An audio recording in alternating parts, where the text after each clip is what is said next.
सभी को मेरा नमस्कार। आज कक्षा 10 में हम नवा पाठ पढ़ने जा रहे हैं जिसका नाम है सूक्ते अर्थात अच्छे वचन। इसमें जो श्लोक दिए गए हैं वो तमिल भाषा में रचित तिरुक्कुलर नामक ग्रंथ से लिए गए हैं और इसके जो कवि हैं तिरुवल्लुवर हैं। इसमें हमें जो श्लोक दिए गए हैं वो मानव जाति के लिए उपयोगी हैं और सत्य पर आधारित हैं। इसमें जो श्लोक हैं वो सरल स्पष्ट हैं और ये हमें प्रेरणा देने वाले हैं। अब मैं पहला श्लोक पढ़ रहा हूं, सभी ध्यान से सुने। पिता यक्षति पुत्राय बाल्ये विद्याधनम महत पिता अस्य किम तपस्ते पे इत्युक्ति तत्कृतज्ञता।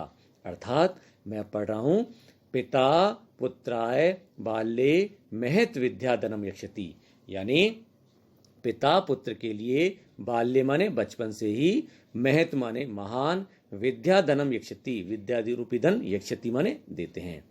पिता पुत्र के लिए बचपन से ही महान विद्या रूपी धन देते हैं।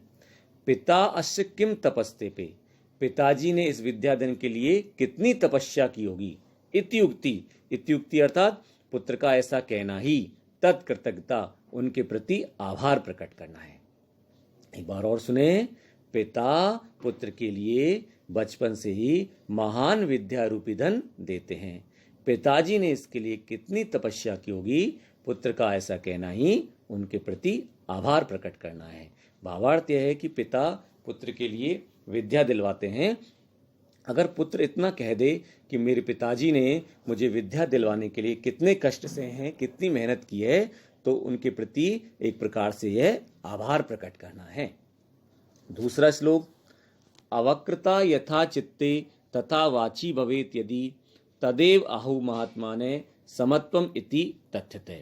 इसका मतलब है अवक्रता माने सरलता, यथा माने जैसे, चित्ते माने मन में हो, तथा माने वैसे, वाची माने वाणी में, भवेत माने हो जाए, यानी जैसी सरलता मन में है वैसी सरलता वाणी में हो जाए।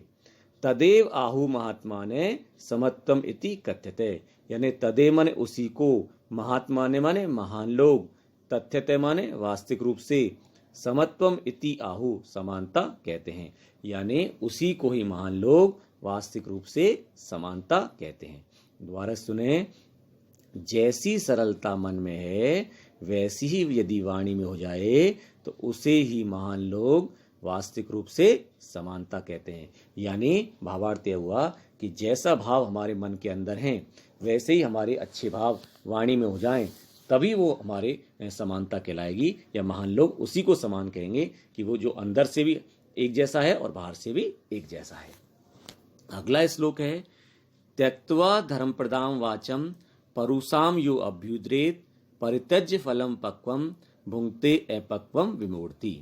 इसमें बताया गया है, यह माने जो व्यक्ति धर्म प्रदाम वाचम त्यक्त्वा, धर्म प्रदाम माने धर्म से युक्त, वाचम माने वाणी को, त्यक्त्वा माने छोड़ करके, परुषाम माने कठोर, अभ्युद्रेत माने अपना लेता है, यानी जो व्यक्ति धर्म से युक्त वाणी को छोड़ करके कठोर वाणी अपना लेता है, ऐसा विमूढ़ माने मूर्ख लोग, पक्वम फलम परित्यज, पके हुए फल को, परित्यज माने छोड़ करके, अपक्वम भुंक्ते, कच्चा फल खा रहे हैं। ऐसे मूर्ख लोग तो पके हुए फल को छोड़ करके कच्चा फल खा रहे हैं। एक बार और सुने कि जो व्यक्ति धर्म प्रदाम वाचम त्यक्त्वा, धर्म से युक्त वाणी को छोड़ करके परुषाम अभ्युद्रेत, कठोर वाणी को अपना लेते हैं, ऐसे मूर्ख बुद्धि लोग पके हुए फल को छोड़कर वास्तव में कच्चा फल खा रहे हैं। यानी हमें धर्म से युक्त वाणी को कभी नहीं छोड़ना चाहिए।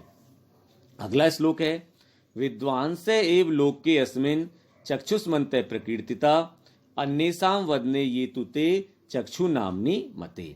इसका मतलब है अस्मिन् लोके, इस संसार में, विद्वान से एव, विद्वान ही, चक्षुष्मन्ते प्रकीर्तिता, आंख वाले कहे गए हैं। दोबारा सुने कि इस संसार में विद्वान ही आंख वाले कहे गए हैं।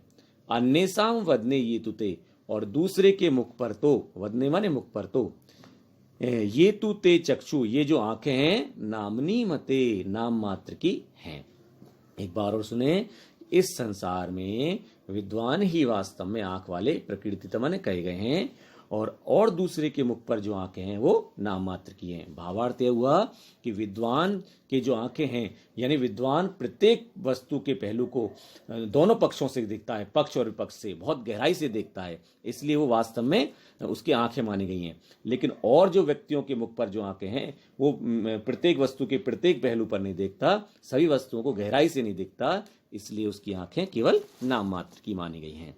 इस प्रकार से हमने 4 श्लोक पढ़े हैं। सभी बच्चे ध्यान से वीडियो को सुने और जो कार्यपत्रक देंगे उसे अपनी नोटबुक में करेंगे।